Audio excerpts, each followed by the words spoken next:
काय करावं काही सुचत नाहीये. एक तर MSCचं शेवटचं वर्ष, त्यात परीक्षा आणि घरच्यांचं हे असं. विचार करत असतानाच आई आली. आई म्हणाली, "अगं अनघा, काय विचार केला मग तू?" अनघा म्हणाली, "आई कसला विचार?" आई म्हणाली, "अगं कसला काय, लग्नाचा." अनघा उत्तरली, "आई, तुम्हाला माझं सांगून झालंय.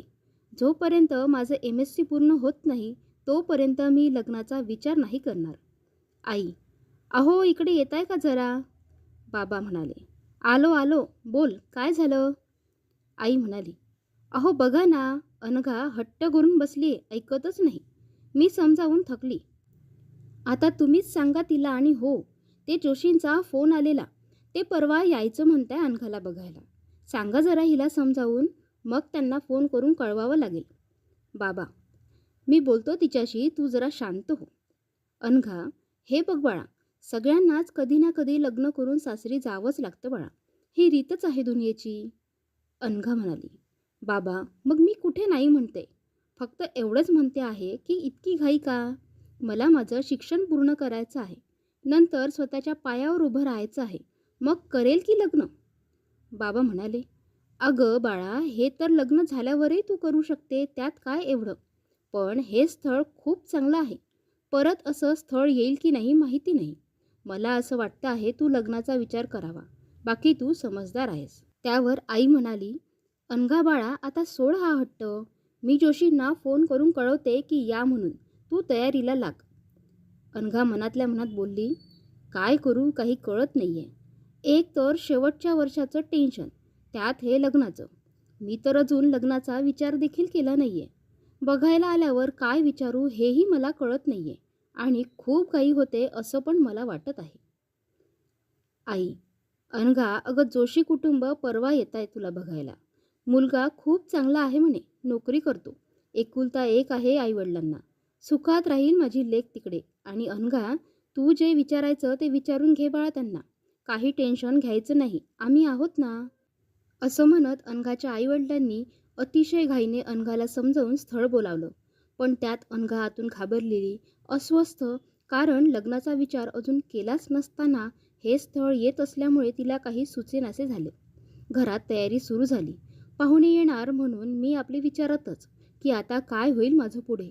काय करू काही कळेनाच. तेवढ्यात आई आली माझ्या खोलीत. आई, "अगं अनघा, हे बघ, ही साडी मी खास तुझ्यासाठी ठेवलेली की तुला बघायला येतील तेव्हा तू ही साडी नेसशील. कशी आहे साडी, आवडली का तुला?" अनघा, "हो छान आहे." आई, "चल मग तू पटापट तयारी कर. ते लोक निघालेत, येतीलच थोड्या वेळात. तुला काही मदत लागली तर मला हाक मार हं." बिचारी अनघा अस्वस्थ होती. तशीच लागली तयारी करायला. तयारी करून विचार करत बसली होती आपल्या खोलीत. तेवढ्यात पाहुणे मंडळी आले. अनघा गाडीचा आवाज ऐकून अजूनच घाबरली. तिला काही सुचेनासे झाले. आतून पार तिचा थरकाप होत होता. पाहुणे घरात आले. चहा-पाणी झालं. बराच वेळ सगळ्यांच्या गप्पा झाल्या. आता ती वेळ आली होती अनघाला बाहेर जाण्याची. अनघाची आई अनघाला घ्यायला आली. आईसोबत अनघा बाहेर गेली आणि समोर असलेल्या खुर्चीवर बसली. तेवढ्यात अनघाच्या वडिलांनी पाहुणे मंडळींना अनघाला काय विचारायचे ते विचारा म्हणून सांगितले. अनघा आपली खाली मान घालून थरथर करतच होती. तेवढ्यात एक एक करून सगळ्यांनी प्रश्न विचारले. मुलानेही एक दोन प्रश्न विचारले. अनघाने योग्य पद्धतीने सगळ्यांच्या प्रश्नांची उत्तरे दिली. बोलून झाल्यावर अनघा आत गेली. तितक्यात पाहुणे मंडळींनी आम्हाला अनघा पसंत आहे म्हणून सांगितले. अनघाच्या आईवडिलांना खूप आनंद झाला, कारण त्यांना आधीच मुलगा बघताक्षणीच आवडला होता. आता प्रश्न होता तो अनघाचा होकार देण्याचा. आईवडिलांनी आत जाऊन अनघाशी बोलणे केले आणि समजावलेही. मुलगा चांगला आहे आणि घरचेही सुसंस्कृत आहे. तुला काय वाटतं? त्यावर अनघा बोलली, "तुम्हाला जे योग्य वाटत असेल ते करा. मी तुमच्या मताशी सहमत असेल." कारण आता अनघालाही कळून चुकलं होतं की घरच्यांना स्थळ आवडले म्हणून. ती उत्तर देण्याच्या मनस्थितीत नव्हतीच, कारण आतून ती पूर्ण गोंधळलेली होती. पण तिने आईवडिलांवर विश्वास ठेवत निर्णय त्यांच्यावर सोपवला. अनघाच्या बाबांनी बाहेर येऊन आमचाही होकार आहे म्हणून सांगितलं. मग सगळं बोलणं झालं. देण्याघेण्याच्या गोष्टी झाल्या आणि शेवटी लग्नाची तारीख ठरवली गेली. आता मात्र अनघाने स्वतःच्या मनाची तयारी करून घेतली होती लग्नासाठी. घरात आनंदाचे वातावरण पसरले होते. लग्नाची तयारी जोरात सुरू झाली आणि बघता बघता तो दिवस उजाडला. अनघाचा लग्नाचा दिवस. लग्नाच्या दिवसापर्यंत अनघा मुलाशी बोलली देखील नव्हती. मग अनघाच्या आईवडिलांनी अगदी जोरात अनघाचं लग्न लावून दिलं. आईवडिलांचा आशीर्वाद घेऊन अनघा तिच्या सासरी गेली. सासरी तर गेली, पण अनघाच्या मनात अजूनही खूप द्वंद्व होते. कारण अजून ती मुलाशी बोललेली नव्हती. मुळात त्याचा स्वभाव कसा असेल, सासरचे लोक कसे असतील, तिथे मी माहेरी वावरत होती तशी वावरू शकेल का, असे खूप प्रश्न तिला पडत होते. अशा प्रकारे अनघा तिच्या सासरी आली. तिच्या सासूने थाटामाटात तिचे स्वागत केले. घरात पूजा झाली. अनघा तोपर्यंतही तिच्या नवऱ्याशी बोललेली नव्हती. शेवटी रात्री जेवण वगैरे आटोपल्यावर अनघा तिच्या रूममध्ये बसून नवऱ्याची वाट बघत होती की आता तरी मोकळा वेळ आहे, त्याच्याशी बोलता येईल. अनघा आपली विचार करत बसलेली की बोलायला सुरुवात कुठून करायची. तेवढ्यात प्रशांत म्हणजेच अनघाचा नवरा रूममध्ये आला. अनघा थोडी घाबरलेली होती. तिला वाटलं की प्रशांत आधी बोलेल म्हणून ती गप्प होती.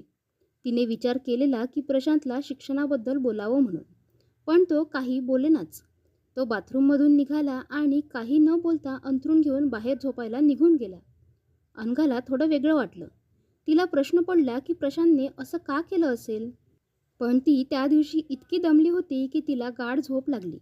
दुसऱ्या दिवशी सकाळी अनघा उठली. ती पटकन आवरून तयार झाली आणि किचनमध्ये गेली. तिने सगळ्यांसाठी चहा बनवला. सगळ्यांना चहा देऊन ती प्रशांतसाठी चहा घेऊन त्याच्या रूममध्ये गेली. चहाचा कप पुढे करत तिने प्रशांतला आवाज दिला. प्रशांतने तो कप जोरात हात मारत फेकून दिला आणि बाहेर निघून गेला. अनघा मात्र आता जाम घाबरली की कालही प्रशांत न बोलता निघून गेला आणि आज हे असं. तिला नेमके काहीच कळत नव्हते. ती रडायला लागली. तिने आईला फोन करून सर्व काही सांगितले. आईने अनघाची समजूत काढली की प्रशांतला कसले तरी टेन्शन असेल म्हणून त्याने तसे केले असावे. तू काही काळजी करू नको, होईल सगळं ठीक, म्हणून आईने अनघाला धीर दिला. अनघाला जरा बरं वाटलं आणि ती तिच्या कामाला लागली. तिने तिच्या सासूलाही घडलेल्या प्रकरणाबद्दल सांगितले, पण सासूने तू काही काळजी करू नकोस म्हणून ती गोष्ट टाळून दिली. दुसऱ्या दिवशी अनघाचे बाबा तिला माहेरी घेऊन जाण्यासाठी आले.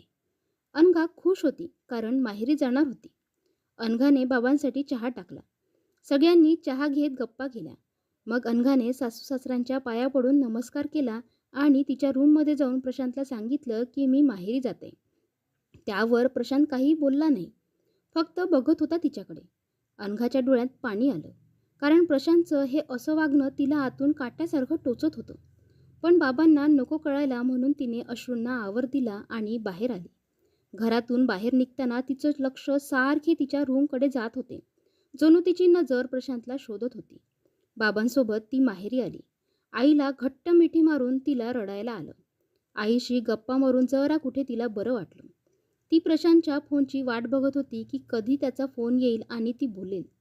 2-3 दिवस झाले आता तिला माहेरी राहून तिला उद्या उजाडल्यावर सासरी निघायचे होते. ती वाटच बघत होती की प्रशांत तिला घ्यायला येईल आणि ती जाईल म्हणून. अनघाला लग्नानंतर एक छान नवीन आयुष्याची सुरुवात करायची होती, पण त्यात तिला प्रशांतची साथ हवी होती. आलाच तो दिवस. आज अनघा तिच्या सासरी जाणार होती. थोडी खुश होती कारण तिला माहीत होतं की घ्यायला प्रशांत येणार म्हणून.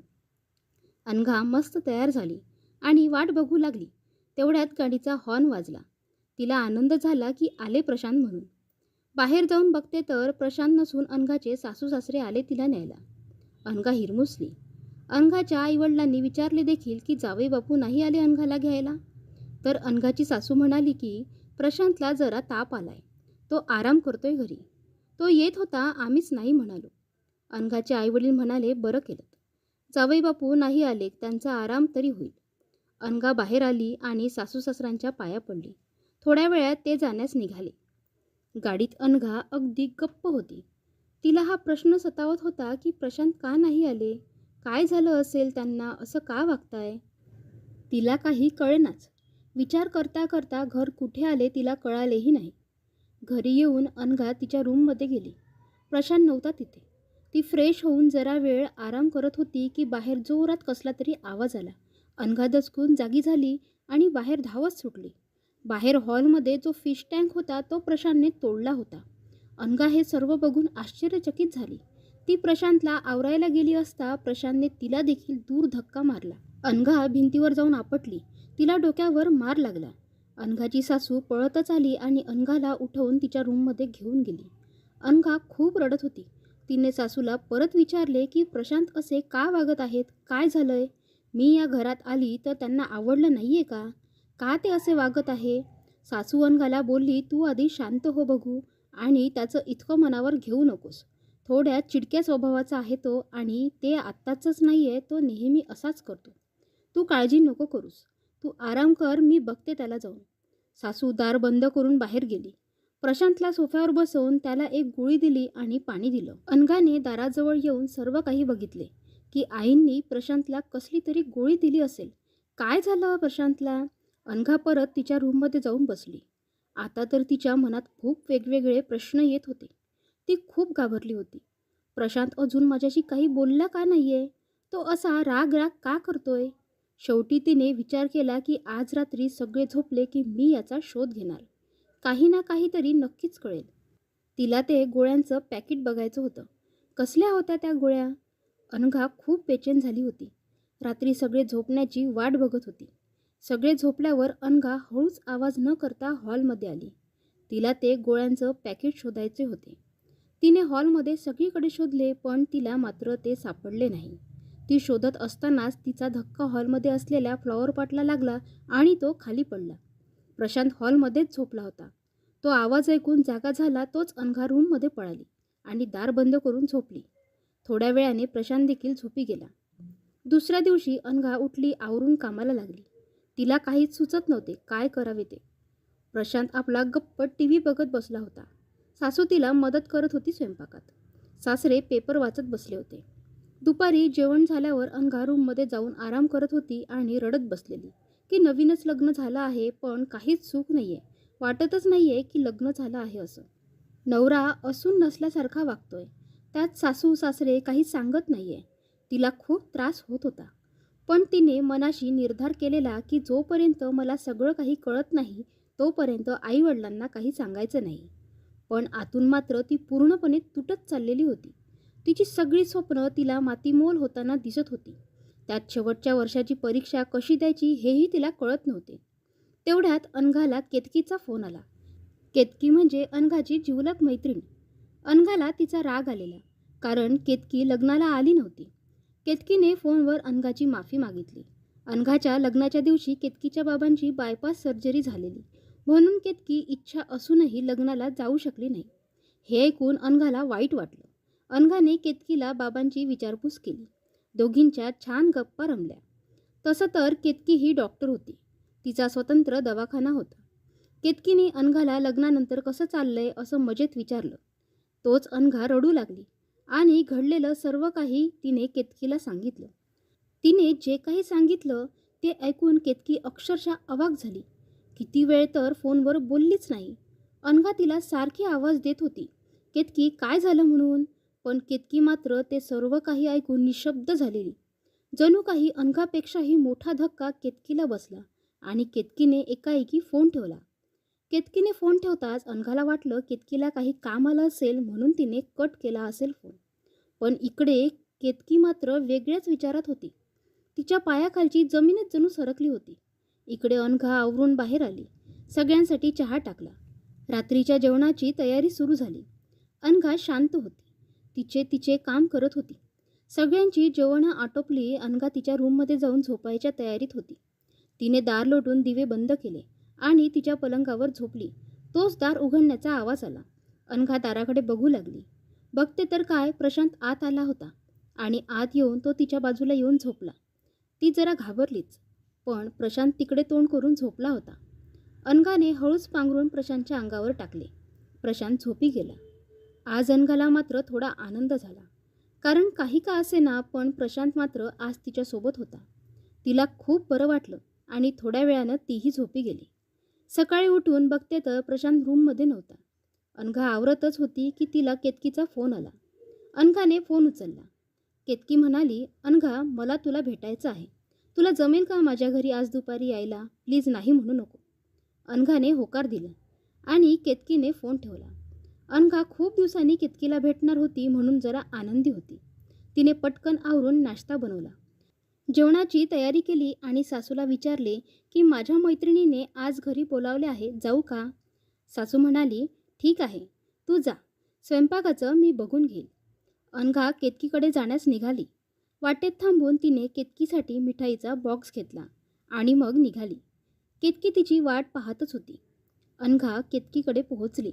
केतकीने दार उघडताच अनघाने आणलेली मिठाई केतकीला देऊ केली आणि बोलली की तू लग्नाला आली नाही म्हणून ही लग्नाची मिठाई.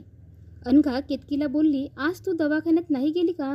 केतकी म्हणाली, दुपारी जेवणासाठी घरी येते, जाईल थोड्या वेळात.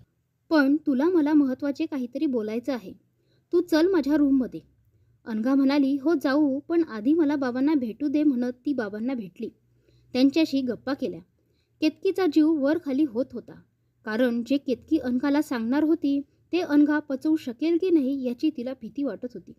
तितक्यात बाबांनी अनघाच्या हातात लग्नाचं पाकीट दिलं आणि अखंड सौभाग्यवती भव हा आशीर्वाद दिला. अनघाच्या डोळ्यात चटकन पाणी आलं. बाबांनी विचारलं, अनघा बाळा, काय झालं? सर्व काही ठीक आहे ना? अनघा उत्तरली, हो बाबा, तुम्हाला भेटून मला माझ्या बाबांची आठवण आली म्हणून हे अश्रू आले. केतकीच्या बाबांनी अनघाच्या डोक्यावरून मायेने हात कुरवाळला. केतकी म्हणाली, बाबा, मी अनघाला आत घेऊन जाते थोडा वेळ. बाबा म्हणाले, जा जा, खूप दिवसांनी भेटताय असं पण दोघी. आणि केतकी अनघाला घेऊन आत गेली. केतकीने अनघाला लग्नाचे फोटो दाखव म्हणून सांगितले. अनघाने फोटो दाखवण्यासाठी फोन काढला तर तो फोन बंद झाला होता. अनघा बोलली, अगं केतकी, चार्जिंगला लावते फोन, चार्ज नाही आहे.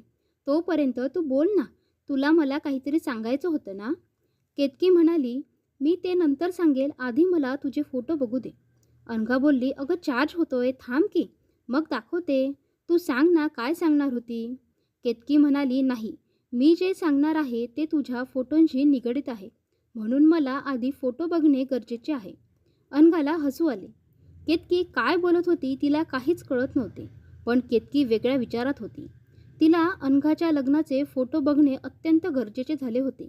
त्याशिवाय ती निष्कर्ष काढू शकत नव्हती. दोघींच्या गप्पा छान रंगल्या होत्या. केतकीचं संपूर्ण लक्ष मात्र अनघाच्या फोनकडे होतं. बोलता बोलता अनघाचा फोन चार्ज झाला होता. केतकीने पटकन फोटो दाखव म्हणून अनघाला सांगितले. अनघाने फोन घेतला आणि केतकीला तिच्या लग्नाचे फोटो दाखवत म्हणाली, हे घे बघ, केव्हापासून तुझं फोटो पुराण सुरू आहे. असं म्हणत अनघाने तिचा फोन केतकीला दिला. आता मात्र केतकी मनातून खूप घाबरलेली होती. तिला जी भीती होती ती खरी ठरते की काय फोटो बघून असे तिला वाटू लागले. जसे तिने अनघाच्या लग्नाचे फोटो बघितला, केतकीच्या पायाखालून जमीन सरकली. ती एकदम स्तब्ध झाली. अनघाने तिला विचारलं, आता सांग, तू काय सांगणार होती ते? पण आता केतकीची चिंता अधिक वाढली होती. अनघाला कसं सांगू? ती पचवू शकेल का हे सर्व? याचा विचार ती करत होती. तेवढ्यात अनघाने पुन्हा केतकीला विचारले, काय झालं केतकी तुला? फोटो बघून असा धक्का का बसला तुला? केतकी खंबीर झाली आणि अनघाला बोलली, अनघा, जी शंका कालपासून माझ्या मनात होती ती खरी ठरली. अनघाला काहीच समजत नव्हते केतकी काय बोलते आहे. अनघा बोलली, केतकी, सरळ भाषेत सांग, काय म्हणायचं आहे तुला? केतकी म्हणाली, अनघा, आता तुझे मन खंबीर करून ऐक, मी काय सांगते आहे ते. अनघा थोडी बिथरली, पण केतकीला म्हणाली, हां, तू बोल, असं काय आहे या फोटो जो तुला इतका मोठा धक्का बसला? केतकी म्हणाली, प्रशांत जोशीच ना तुझ्या नवऱ्याचं नाव? अनघा हसून बोलली, अगं केतकी, हा कुठला प्रश्न आहे? हो, हेच नाव आहे माझ्या नवऱ्याचं. पण का गं, काय झालं? अगं अनघा, तुझा नवरा माझा पेशंट आहे. अनघाला मात्र आता घाम फुटला होता. पुढे आणखी केतकी काय बोलेल यामुळे. अनघा बोलली, पेशंट आणि माझा नवरा? केतकी बोलली, हो, साधारण मागील 2 वर्षापासून तो माझ्या दवाखान्यात येतोय. मीच बघते त्याला. केतकीने अनघाचा हात पकडला आणि तिला सांत्वन देत म्हणाली, अनघा, प्रशांतला गंभीर मानसिक आजार आहे आणि लहानपणापासूनच तो तसाच आहे. त्याचा एकटा राहतो. त्याला नीट बोलता देखील येत नाही. खूप चिडचिड करतो. म्हणजे थोडक्यात त्याला वेडा म्हटलं तरी चालेल. याआधी त्याची कुठे ट्रीटमेंट सुरू होती नाही माहिती, पण मागील 2 वर्षापासून त्याची ट्रीटमेंट माझ्याकडे सुरू आहे. त्याच्याच गोळ्या घेतो तो. हे सगळं ऐकून अनघा अक्षरशः चक्कर येऊन खाली पडली. केतकीला रडू आले. केतकीने तिच्या आईवडिलांना देखील अनघाबद्दल जे घडलं ते सांगितलं. सगळे चिंतेत होते. त्यात अनघा बेशुद्ध होती. थोड्या वेळाने अनघा शुद्धीवर आली. किती वेळ तर कोणाशीही बोलत नव्हती. केतकी तिला समजावत होती की अनघाने अश्रूंचा टाहो फोडला आणि केतकीजवळ खूप रडू लागली. तिचं बघून केतकीलाही रडू आले. केतकीची आई अनघाला समजावत होती. अनघा, काही काळजी करू नकोस, यातून काहीतरी मार्ग नक्कीच निघेल. पण अनघा एका निर्जीव पुतळ्यासारखी झाली होती. काहीच बोलेना. केतकीला अशी अवस्था बघवत नव्हती. केतकीने अनघाच्या आईला फोन केला आणि घडलेले सगळे सांगितले. अनघाच्या आईच्या हातून फोन सुटून खाली पडला. अनघाच्या बाबांनी फोन घेतला तर केतकीने अनघाच्या बाबांना देखील सर्व काही सांगितले. अनघाच्या बाबांनी आम्ही तिकडे येतोय, तू अनघाला तुझ्याकडेच असू दे म्हणून सांगितले. केतकीने फोन ठेवला आणि केतकीने अनघाच्या सासरी फोन करून विचारले की अनघा आज माझ्याकडे थांबली तर चालेल का. अनघाची सासू म्हणाली, त्यात काय विचारायचं, असू दे तिला तिकडे, म्हणून अनघाच्या सासूने फोन ठेवला. अनघा काही ऐकण्याच्या किंवा बोलण्याच्या मनस्थितीत नव्हती. केतकीला अनघाबद्दल खूपच वाईट वाटत होते की इतकी हुशार, सुशिक्षित, चपळ मुलगी, नेहमी दुसऱ्यांचा विचार करणारी, आणि आज तिच्यावर का असा प्रसंग ओढावला. अनघा एकदम शांत बसली होती. थोड्या वेळात अनघाचे आई वडील केतकीच्या घरी आले. केतकीने पुन्हा सगळं घडलेलं सांगितलं. अनघाची तशी अवस्था बघून तिचे आई वडील अवाक झाले होते. ते स्वतःलाच दोष देऊ लागले की अनघाची इच्छा नसूनही आम्ही तिचं लग्न केलं. तिला तर बिचारीला तिचं शिक्षण पूर्ण करायचे होते. आम्ही स्वतः तिला या खड्ड्यात उडी मारायला सांगितली म्हणून रडू लागले. यात जितका दोष अनघाच्या सासू सासऱ्यांचा आहे तितकाच दोष आमचा देखील आहे. अनघाचे वडील पुढे म्हणाले, त्यांनी त्यांचा मुलगा वेडा आहे हे आमच्यापासून लपवून खूप मोठी चूक केली आहे. यासाठी आम्ही त्यांना सोडणार नाही, त्यांच्यावर केस करू, असं अनघाची आई म्हणाली. तोच अनघा पुन्हा मोठ्या मोठ्याने रडू लागली. अनघाची अशी झालेली अवस्था पाहून सगळ्यांचे डोळे पाणावले होते. बिचारी अनघा एकसारखी रडतच होती. जणू तिचं सर्व काही संपून गेलं होतं.